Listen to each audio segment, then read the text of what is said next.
Saya cerita Mas ini nanti, ceritakan ini. Kemungkinan ada hubungannya dengan semasa hidupnya jenazah ini. Karena apa? Karena anak saya itu jadi sopirnya ini. Iya. Saya sempat diceritain Mas dulu itu. Terus saya berpikiran, kenapa jadi begini? Apa ada hubungannya? Terus saya bilang, iya Pak, siap. Nah, nanti saya ceritain. Saya mau izinkan Bapak juga anaknya nanti. Insya Allah bisa Mas. Karena tujuannya kita nanti buat ini kan edukasi lah ini, Iya. agar jangan sampai kita ngelakuin seperti itu. Betul. Jenazahnya nanti seperti ini gitu loh. Betul. Jadi kita tujukan ke masyarakat luas. Tapi kita nggak nyebutkan nama, nggak nyebutkan desa, tapi ini real ada gitu seperti itu. Buat pelajaran Iya, ya. buat pelajaran. Akhirnya sambil nyuting itu, oke Bapak sudah siap, sudah tenang, saya kasih minum, sudah tenang Pak, kita lanjutkan perjalanan ya.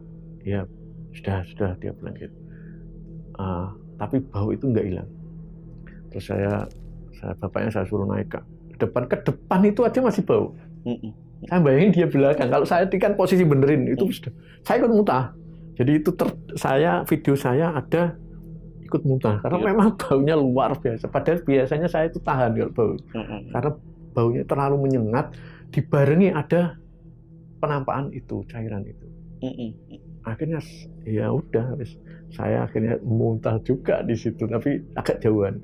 Nah, ketika saya di sekitar itu, saya masih video itu, dan suara nggak tahu ini burung dan kota itu masih ada di situ.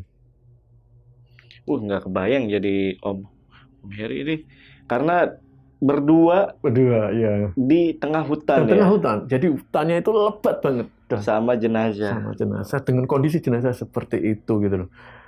Ya saya tutup, saya juga berdoa, saya kirim Fatihah, namanya kan saya tahu, saya kirim Fatihah, terus akhirnya saya muter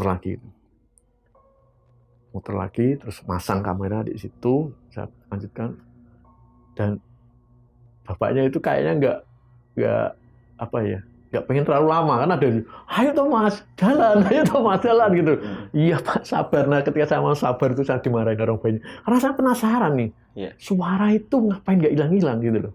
Terus akhirnya oke, saya pasang, dan selama perjalanan, nah itu dimulai ceritanya. Bapaknya itu bersumber dari anaknya yang sebagai sopir pribadinya yang meninggal itu, dan kita juga nggak dapat izin untuk ngamerain sampai rumah. Jadi tapi boleh diceritain gitu loh. Nah, selama perjalanan itu dia cerita banyak, panjang lebar, mulai nol sampai terakhir itu diceritain semua.